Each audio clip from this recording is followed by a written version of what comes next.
अस्सलामु अलैकुम वरहमतुल्लाहि वबरकातुह। बिस्मिल्लाहिर्रहमानिर्रहीम। नहमदुहु व नुसल्ली अला रसूलिहिल करीम व अला आलिहि व अस्हाबिहि अजमईन। अम्मा बअदु फ़क़द क़ाल अल्लाहु तबारक व तआला अऊज़ु बिल्लाहि मिनश शैतानिर रजीम। बिस्मिल्लाहिर्रहमानिर्रहीम। अहल्लल्लाहुल बैअ व हर्रमर रिबा व क़ाल तआला अऊज़ु बिल्लाहि मिनश शैतानिर रजीम। या अय्युहल्लज़ीना आमनू ला तुहर्रिमू तय्यिबाति मा अहल्लल्लाहु लकुम सदक़ल्लाहुल अज़ीम। मोहतरम भाइयों, बुज़ुर्गों, दोस्तों, जुमा का बाबरकत मौका है और जुमा की निस्बत पर अल्हम्दुलिल्लाह हमारा इस मस्जिद के अंदर जमा होना हुआ है। देखो, गुज़िश्ता मरतबा आपके मस्जिद में मेरा आना हुआ था और आपके इमाम व ख़तीब हाफिज़ ज़ुबैर साहब फ़ारूक़ी इनके हुक्म पर सीरत के उन्वान पर हमने बात की थी मतरूक सुन्नतें, यानी वो सुन्नतें जिसको उम्मत ने छोड़ दिया है। और माशाअल्लाह वो जुमा को हमारी यहाँ पे बात हुई और फिर हमने उसका मुस्तकिल सिलसिला शुरू किए और तकरीबन जो है वो सिलसिला अभी तक हमारा जारी है और मतरूक सुन्नतों को हम लेकर चल रहे हैं अल्हम्दुलिल्लाह।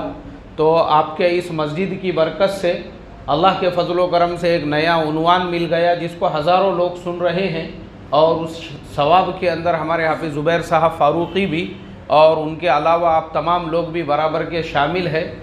अल्लाह तबारक व तआला इस सिलसिले को और आगे बढ़ाए और उम्मत को और ज़्यादा इससे इस्तेफ़ादे की तौफ़ीक़ अता फ़रमाए। आज का जो जुमा है मोहतरम दोस्तों, इसमें हम बात करेंगे हलाल रोज़ी के ऊपर और रोज़ी कमाने के लिए एक मुसलमान जो मेहनत करता है, जो मशक्क़त करता है, उस पर अल्लाह तबारक व तआला उसको क्या अज्र देते हैं। और इसी तरह से रोज़ी कमाने के लिए हमने कैसी मेहनत करना चाहिए, कैसी मशक्क़त करना चाहिए। इसलिए कि देखो, इंसान अगर माशी तौर पर मज़बूत होगा, फाइनेंशियली, इकोनॉमिकली अगर वो मज़बूत होगा, उसके जहन पर किसी कर्ज़ ख़्वाह का तकाज़ा नहीं होगा, उसके जहन पर घर के ज़रूरियात की परेशानियों के तकाज़े नहीं होंगे, बीमारियों के, डॉक्टरों के अखराजात के तकाज़े नहीं होंगे और वो माशी तौर पर अगर मुस्तहकम होगा और उसको इस बात का पूरा अपने क़ल्बी तौर पर इत्मीनान और यकीन होगा कि कैसे भी हालात आ जाए मैं उसका मुकाबला कर सकता हूँ, तो याद रखो ऐसा इंसान नमाज भी पढ़ेगा तो पूरे इत्मीनान क़ल्ब के साथ में पढ़ेगा, तस्बीह पढ़ेगा तो पूरे इत्मीनान क़ल्ब के साथ में, ज़िक्र तिलावत करेगा तो पूरे इत्मीनान क़ल्ब के साथ में। इसलिए कि ये इंसान माशी तौर पर मजबूत है, माशी तौर पे मुस्तहकम है, ये किसी का मोहताज नहीं है, किसी का मिस्कीन नहीं है और इसको किसी के सामने हाथ फैलाने की ज़रूरत नहीं है। उसी जगह पर अगर हम देखेंगे एक ईमान वाला ऐसा है जो माशी तौर पे कमज़ोर है, जिसके हालात दुरुस्त नहीं हैं, जिसके कमाई के कोई ज़राए नहीं हैं, तो फिर वो क्या करेगा, अपनी ज़रूरियात के लिए कर्ज़ लेगा और जब कर्ज़ लेगा तो वो बेचारा परेशान होगा। फिर हालात ऐसे बनेंगे कि बाज़ औक़ात इंसान को अपना खेत बेचना पड़ेगा, बाज़ औक़ात जो है उसको अपना घर बेचना पड़ेगा, बाज़ औक़ात उसको अपने ज़ेवरात बेचने पड़ेंगे और हालात ऐसे होंगे कि फिर अगर वो कोई रोज़गार भी करना चाहेगा तो उसके अंदर उसका दिल नहीं लगेगा, फिर इबादत में भी दिल नहीं लगेगा। नमाज़ पढ़ेगा तो भी उसमें उसका जहन मुंतशिर रहेगा, तिलावत करेगा तो भी उसमें उसका जहन मुंतशिर रहेगा। ऐसे ही कोई भी काम करने दो। तो इसके लिए इस्लाम ने हलाल रोज़ी के कमाने को इतनी ज़्यादा अहमियत दी है। अल्लाह के नबी सल्लल्लाहु अलैहि वसल्लम ने फरमाया है, जो इंसान अपने घर से हलाल रोज़ी कमाने के लिए निकलता है वो ऐसा है जैसे पूरे सामान के साथ में एक मुजाहिद अल्लाह के रास्ते में जो है लड़ने के लिए निकलता है। एक मुजाहिद में और एक हलाल रोज़ी कमाने के लिए अपने घर से निकलने वाले में कोई फ़र्क नहीं है। ये अल्लाह के नबी ने उसकी फ़जीलत बयान की है। और एक हदीस आपके मस्जिद में भी तालीम होती होगी मुंतखब हदीस की, उसी के अंदर ये हदीस मौजूद है। अल्लाह के नबी सल्लल्लाहु अलैहि वसल्लम से किसी ने पूछा, ऐ अल्लाह के नबी, कौन सा दिरहम सबसे ज़्यादा अफजल है? कौन सा दिरहम सबसे ज़्यादा अफजल है? अल्लाह के नबी सल्लल्लाहु अलैहि वसल्लम ने फरमाया, एक दिरहम वो है जो अल्लाह के रास्ते में खर्च किया जाता है, एक दिरहम वो है जो सदका दिया जाता है, एक दिरहम वो है जो ग़ुलामों की आज़ादी पे खर्च किया जाता है, और एक दिरहम वो है जो अपने बीवी बच्चों के ऊपर खर्च किया जाता है। ये सारे दिरहमों में सबसे ज़्यादा अफजल दिरहम वो है जो इंसान अपने अहलो अयाल के ऊपर खर्च करता है, जो अपने बीवी बच्चों पर खर्च करता है, जो अपने घर वालों के ऊपर खर्च करता है। अब जब आप दिरहम अपने घर वालों पे खर्च कर रहे हैं तो उसको कमाने के लिए अब आपको क्या करना पड़ेगा? तो देखो, इस्लाम ने जो है ना कमाई की बहुत ज़्यादा फजीलत बयान की है, हलाल रोज़ी कमाने की। और हमारे आज के ज़माने में हमारा एक सबसे बड़ा मसला यही है कि हमने हलाल रोज़ी के कमाने को पसे पुश्त डाला हुआ है। आप अगर देखेंगे हमारे गली में, हमारे मोहल्ले में, हमारे बस्तियों में आपको ऐसे 50 नौजवान मिलेंगे जो बड़ी बड़ी डिग्रियां लेकर बैठे हुए हैं, लेकिन वो काम करने के लिए तैयार नहीं है, मेहनत करने के लिए तैयार नहीं है। और हम भी जिस तरीक़े से तिजारत कर रहे हैं, जिस तरीक़े से कारोबार कर रहे हैं, जिस तरीक़े से हम बिज़नेस कर रहे हैं, तो हम उसके अंदर अक्सर आपको ऐसा मिलेगा कि हमारा एक अक्सर तबका वो है जो इन लाइनों के अंदर फेल हो जाता है। इसलिए फेल होता है क्योंकि हमारे अंदर उसको लेकर सीरियसनेस नहीं होता है। जैसे हमने कोई बिज़नेस शुरू किए, उसको लेकर हमारे अंदर कोई सीरियसनेस नहीं होता है। अब्बा जान ने पैसा इन्वेस्ट किए थे, मोबाइल एक्सेसरीज़ की दुकान डाल के दे दिए। अब डालने के बाद में सो रहे हैं और मार्केट में बाकी हमारे जितने भी बिरादराने वतन हैं सबकी दुकानें खुल चुकी है और इनकी दुकान का अभी भी शटर लगा हुआ है। फिर अब अब्बा जान उठा रहे हैं, अरे बेटा जाओ, दुकान डाल कर दिए तुमको, 2 लाख रुपये का इन्वेस्ट किया हमने। अरे सोन दो। बोले यार रात में बहुत लेट हो गया था मुझे, क्योंकि होटल में बैठे हुआ था मैं दोस्तों के साथ, तो 3 मुझे वहीं बज गए हुए हैं, मेरी नींद पूरी नहीं हुई। यहाँ बिरादराने वतन की पूरी दुकानें खुल चुकी है और हमारा नौजवान जो है ज़ोहर की अजान के करीब करीब वो उठ रहा है। उठने के बाद में दुकान पे जा रहे हैं तो पूरा एकदम ऐसे सज धज के और नए कपड़े पहनकर और नया शूज़ पहनकर और बाइक एकदम चमचमाती हुई लेकर जैसे हज़रत निकाह खानी करने के लिए जा रहे हैं, दूल्हे मियाँ बनकर। अभी दुकान पे धंधा 5 रुपये का भी नहीं हुआ, उससे पहले ही दूल्हे मियाँ बनकर वहाँ पे पहुँच गए। अभी शटर खोले भी नहीं थे, अपने 4-6 दोस्तों को फ़ोन लगा दिया। अरे बोले रफ़ीक किधर है रे तू? बोले यार मैं तो, अब्बा ने मुझे इधर काम पे, अरे दुकान पे आ। बोले यार दिल नहीं लग रहा मेरा, अकेला ज बैठे हुआ हूँ मैं। यानी देखो ये हमारा कारोबार चल रहा है, हमारा दिल नहीं लग रहा है दुकान में, तिजारत में, कारोबार में, तो दिल लगाने के लिए भी एक दोस्त चाहिए। रफ़ीक ने मना किया तो शफीक, सलीम, कलीम, शकील, जमील, अब दोस्तों को फ़ोन लगाए जा रहे हैं। फिर एक दोस्त ने बोला अरे यार एक काम करते हैं, बोले अभी औरंगाबाद हाईवे पे जो है ना नया ढाबा खुला, टेस्ट करके आते, बोले वहाँ पे कैसा खाना मिल रहा, तो बहुत तारीफ़ सुना बोले मैंने। अब ये बोल रहा है यार सुबह से अभी तक खाली 500 का गल्ला आया। हाँ तो ठीक है ना, कोई मसला नहीं है, कल आ जाएगा। बोले अच्छा गल्ला। अभी 500 रुपये वो कमाई हुई है, वो जेब में डाले, दुकान पे बैठ के अभी 2-3 घंटे भी नहीं हुए थे, नए ढाबे में टेस्ट करने के लिए जा रहे हैं। और वहाँ पे बैठे और ढाबे में टेस्ट चालू है और इधर वापस से दुकान का शटर लग गया। ये हमारी तिजारतों का हाल है। इसे कहते हैं कारोबार में सीरियसनेस का नहीं होना। और जब हमारे नौजवान कारोबार में सीरियस नहीं होते हैं, क्योंकि दुकान तो अब्बा ने लगा कर दी हुई है, उसके बाद में 6 महीने के बाद में दुकान का शटर डाउन, क्यों?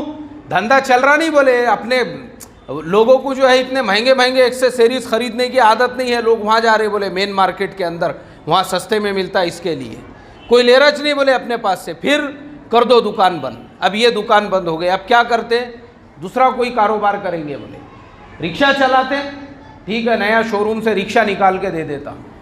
अब नया रिक्शा है शोरूम का, भगा रहे हैं रोड के ऊपर उसको, कंपटीशन, उसमें भी मुकाबला चल रहा है। ऐसा खुद मेरे साथ में हुआ है। मैं सुबह सुबह फजर के वक्त में बस में से उतरा और मैं जो है एक साहब के रिक्शे में बैठा, नया रिक्शा था, अच्छा उन्होंने उसको जो है डेकोरेशन वगैरह किया हुआ था, और वो उठते ही उन्होंने जो है ऐसे स्पीड में कि सामने का टायर ऊपर हो गया उसका, फिर दन बोल के वो रिक्शा गिरा नीचे, फिर भगाने लगे उसको। मैं बोला अरे भाई एक मिनट, मुझे जुमा की नमाज़ पढ़ाना है, मैं वो जुमा में बात करना है, मैं बोला नहीं तो वही जुमा में जो है ना नमाज जनाजा पढ़ाना पड़ेगी हमारी, और इमाम साहब को, हमारे उस्ताद मोहतरम को ऐलान करना पड़ेगा कि भाई मग़फ़िरत के लिए और बख्शिश के लिए दुआ, आराम से ज़रा थोड़ा सा, मुकाबला नहीं चल रहा। मैं बोला कोई ऐसी इतनी गड़बड़ नहीं है कि अपन 2-5 मिनट वहाँ पे लेट पहुँच गए तो अपनी वजह से कुछ इधर का उधर होने वाला है।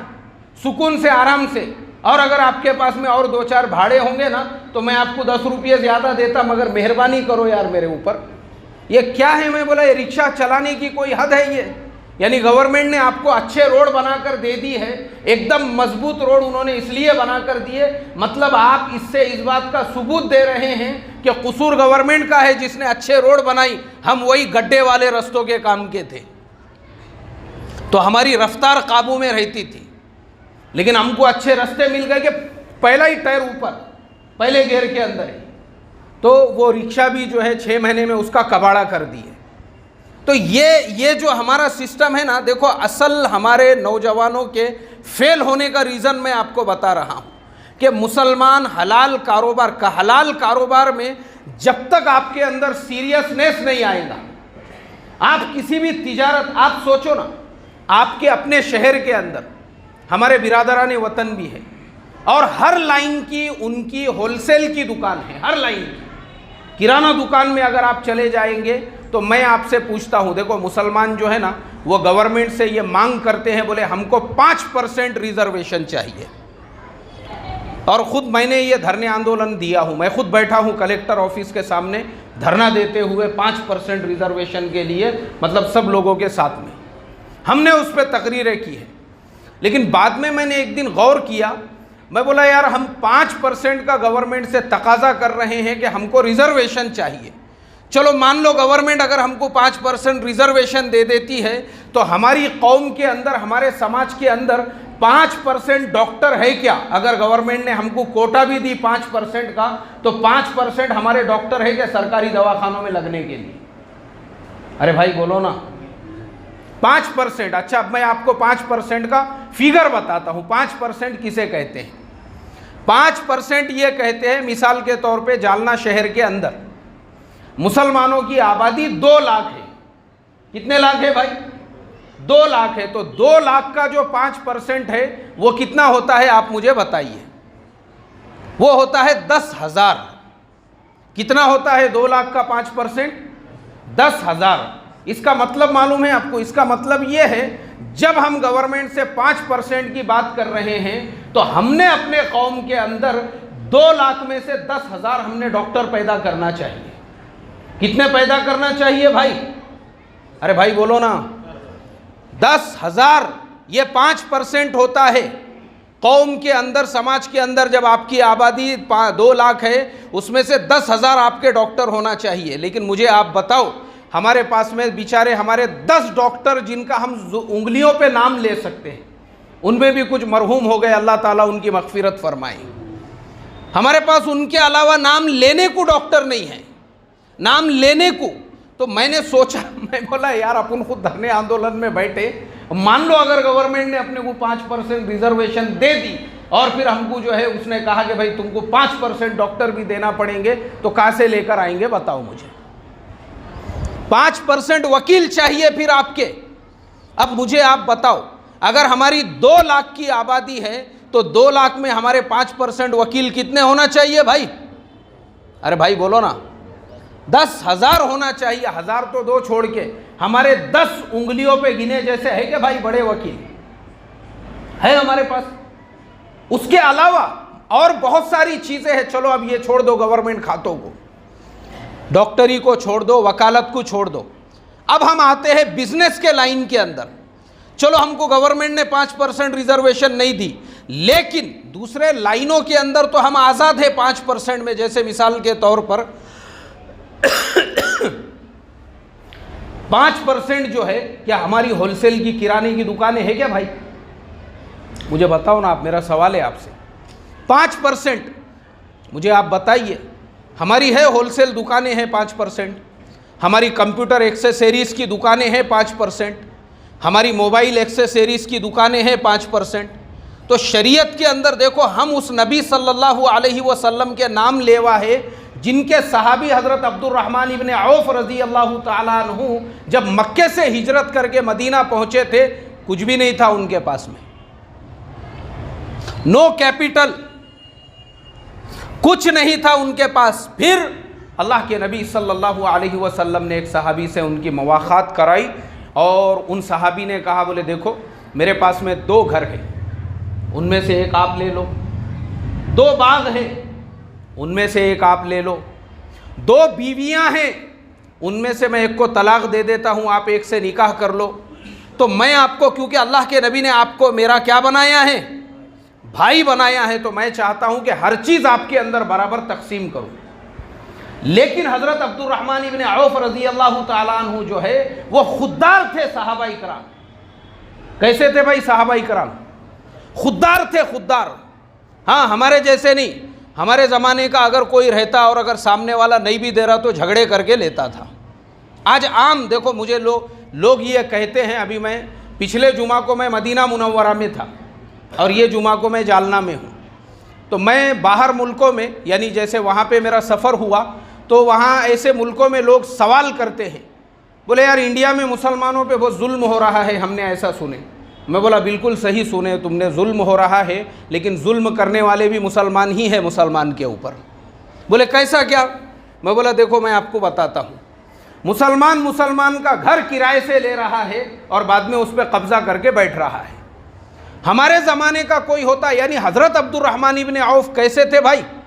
खुददार थे, खुददार। उन्होंने कहा मुझे तुम्हारा बाग भी नहीं चाहिए, मुझे तुम्हारा घर भी नहीं चाहिए, और ना ही तुमको तुम्हारे बीवी को तलाक देने की ज़रूरत है। मैं वही सोच रहा था, हमारे ज़माने का अगर कोई रहता तो वो 2 रकात शुक्राना पढ़ता और बोलता अल्लाह तूने आसमान से मेरे लिए नेमतों का नुज़ूल कर दिया, वाह क्या बात है, घर बैठे बैठे सब कुछ मिल गया बोले।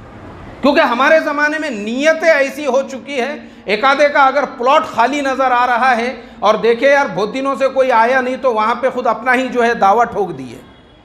ऐसा हो रहा है हमारे ज़माने में। इसीलिए मैंने जो कहा ना कि मुसलमान पे जुल्म, एक शहर है मुसलमानों का, मैं नाम नहीं लूँगा, वहाँ पे एक मुसलमान बिल्डर साहब ने एक बिल्डिंग बनाई और अपने ही मुसलमान भाइयों को एक फ्लैट 20-20 लोगों को बेचे। कितने लोगों को बेचे भाई? 20-20 लोगों को वो फ्लैट बेचे। और जब बिल्डिंग बन के मुकम्मल हो गई और जब रहने के लिए लोग आना शुरू हुए, उस वक्त में वो खुद अंडरग्राउंड हो गए। उनका अभी तक पता नहीं चला कहाँ गए, क्योंकि वो जो 1 करोड़ की बिल्डिंग थी उस पर 20 करोड़ कमा के भाग गए वो वहाँ से। तो हमारे ज़माने में नीयतें ऐसी ख़राब है, लेकिन हज़रत अब्दुर्रहमान इब्न खुददार थे, इसलिए उनके कमाइयों में बरकत थी। उन्होंने कहा कि ना तुम्हारे बाग चाहिए, ना तुम्हारा घर चाहिए, मुझे सिर्फ बाज़ार का रास्ता बता दो। कौन सा रास्ता बता दो भाई? बाज़ार का रास्ता। अब वो मदीने के बाज़ार में गए और मदीने के बाज़ार में जाने के बाद उन्होंने जिस कारोबार से अपनी शुरुआत की है वो था दूध का कारोबार।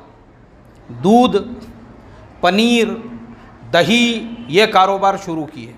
अब इसमें थोड़ा सा प्रॉफिट आया तो ख़ुद के जानवर ख़रीद लिए, फिर उसमें रूलिंग करने लगे, जानवरों की ख़रीदो फरोख्त में फिर प्रॉफिट हुआ, अनाज का कारोबार शुरू कर दिए।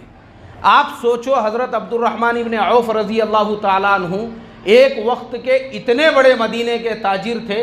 लिखा है किताबों के अंदर कि आपके सामान का पहला ऊँट वो मदीना में होता था तो आखिरी ऊँट मुल्क शाम के अंदर हुआ करता था।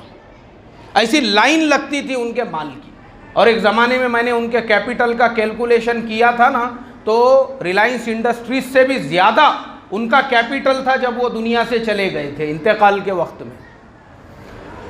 इतना उन्होंने दुनिया के अंदर अपने कारोबार को बिल्डअप किया था। तो इससे पता ये चला कि सहाबा की सुन्नत है बड़े बड़े कारोबार करना।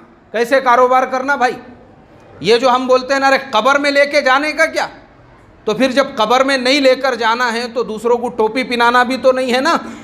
हलाल कमाओ ना, जब तक कब्र में जाने का है तब तक हलाल कमाओ, तो इसकी ज़रूरत नहीं पड़ेगी। नहीं तो फिर इससे 5,000, उससे 10,000, उससे 25,000 लिए और देने का किसी को भी ठिकाना नहीं है। ये हालात है हमारे। हम फेल क्यों है कारोबार में? अपनी सोच की वजह से। तो मैं हमेशा यही बोलता हूँ, हमारा मुकद्दर खाली ऑटो रिक्शे नहीं है। ऑटो रिक्शे है क्या भाई अपना मुकद्दर? बाप भी अब दादा ऑटो रिक्शा चलाते थे, अब्बा जान भी चलाते थे, अब पोतरे भी ऑटो रिक्शा चला रहे। इसका मतलब तुमने अपनी ज़िंदगी को ज़ाये और बर्बाद कर दिए। दादा जिस टपरी में बैठते थे, बेटे भी उसी टपरी में बैठे, उन्होंने भी अपनी ज़िंदगी गुजार दी और अब पोतरे भी वही टपरी को अगर संभाले हुए हैं। इसका मतलब यह है कि तुमने इस्लाम के कंसेप्ट को समझे ही नहीं। अगर तुम इस्लाम के कंसेप्ट को समझते थे तो तुम्हारी 5% होलसेल दुकानें रहती थी। कितने परसेंट भाई? 5%। हर लाइन में, हर फील्ड के अंदर जो हम बोलते हैं ना 5% रिजर्वेशन चाहिए, ठीक है 5% रिजर्वेशन हमको नहीं भी मिला तो ये लाइनों में तो हम आज़ाद है ना। अरे आज़ाद है क्या नहीं है भाई? ये लाइनों में हम आज़ाद है। दूसरी एजुकेशन जो फील्ड है उसके अंदर हमको पूरी पूरी आज़ादी मिली हुई है। ये बिल्कुल देखो कैसा है, जब तक हम अपनी सोच नहीं बदलेंगे, सोच, उस वक्त तक हमारे हालात भी बदलने वाले नहीं हैं।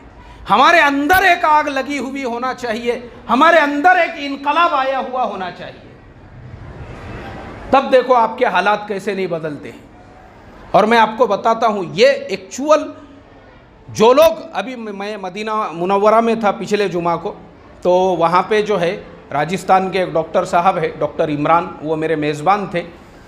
वो मुझे सुनाने लगे, वो वहाँ पे एक हॉस्पिटल के अंदर जो है एक डिपार्टमेंट के हेड है और उनकी ड्यूटी है नाइट शिफ्ट के अंदर।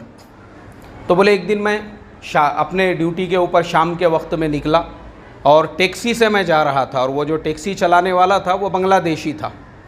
तो टैक्सी चलाने वाले ने टैक्सी चलाते चलाते इनको पूछा, और भाई आप कहाँ पे काम करते हैं? बोले मैं फ़लाने हॉस्पिटल के नर्सिंग डिपार्टमेंट का हेड हूँ। अच्छा माशाअल्लाह। तो अभी बोले मैं काम पे ही जा रहा हूँ। अच्छा दिन में क्या करते हैं? बोले दिन में कुछ नहीं करता हूँ, मैं सोता हूँ। बोले दिन में? अच्छा आप इंडियन है क्या?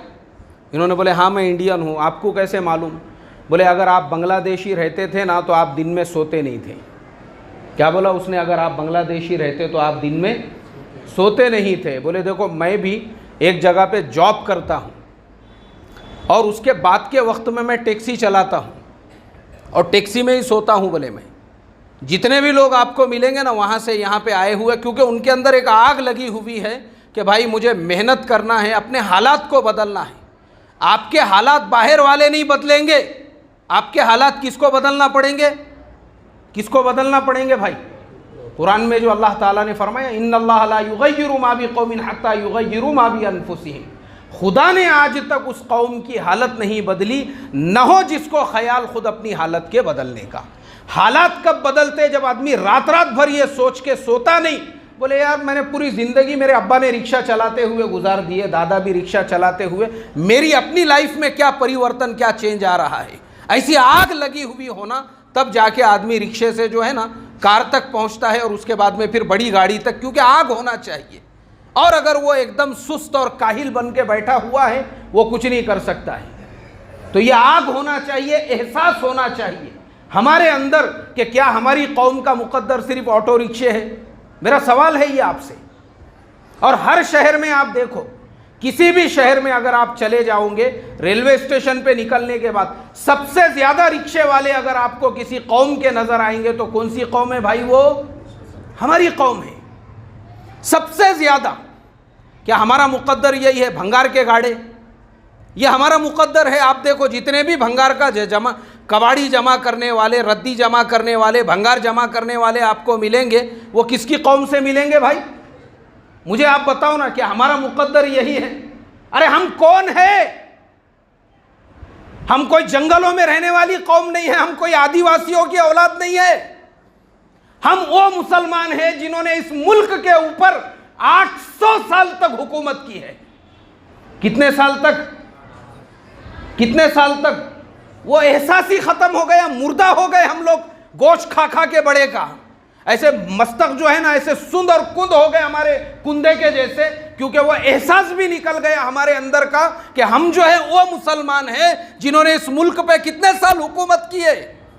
800 साल तक। इस मुल्क के मशरिक से मगरिब तक अगर नज़र उठाकर देखें तो मुसलमानों की आज़मत और सत्वता हमको नज़र आती है। और आज वही मुसलमान रिक्शों में, भंगार के गाड़े में, पान की टपरियों में और गुटके के ब्लैक के धंधों के अंदर लगा हुआ है। उसको एहसास भी ख़त्म हो गया कि मैं कौन हूँ। इसीलिए अल्लामा इकबाल ने कहा, क़ुव्वत फ़िक्र व अमल पहले फ़ना होती है। क़ुव्वत फ़िक्र व अमल पहले फ़ना होती है और फिर किसी कौम की शौकत पे जवाल आता है। पहले सोचने समझने की ताकत ख़त्म हो जाती है, फिर उस कौम का हाल ऐसा ही होता है जो हाल आज हमारा है। इसलिए मोहतरम दोस्तों, इस्लाम ने मना नहीं किया प्रोग्रेस से, आगे बढ़ने से, तरक्की करने से। मैंने आपको मिसाल दे के बताया, मदीना में जब दाखिल हुए थे हज़रत अब्दुर्रहमान इब्ने औफ, कुछ भी नहीं था, और इंतकाल के वक्त जो कैपिटल उन्होंने छोड़ कर गए, आज दुनिया में उस लेवल की कोई कंपनी नहीं है। तो वो एहसास अल्लाह ताला हमारे अंदर पैदा फरमाए। अब यहाँ मस्जिद में हम बैठे हैं, आज़्म करो, इरादा करो, हम अपनी ज़िंदगियों को चेंज करेंगे। बोलो इंशाअल्लाह। अपनी औलादों की ज़िंदगी को चेंज करेंगे। एक वक्त का खाएंगे, लेकिन अपनी औलादों को डॉक्टर, इंजीनियर, अपनी औलादों को कंप्यूटर इंजीनियर, अपनी औलादों को ग्रेजुएट, अपनी औलादों को हायर एजुकेटेड बनाएंगे। बोलो इंशाअल्लाह। अल्लाह हम तमाम को अमल की तौफीक अता फरमाएं। अब जिनकी सुन्नतें बाकी है वो पढ़ लीजिए। अस्सलामु अलैकुम वरहमतुल्लाहि वबरकातुहू।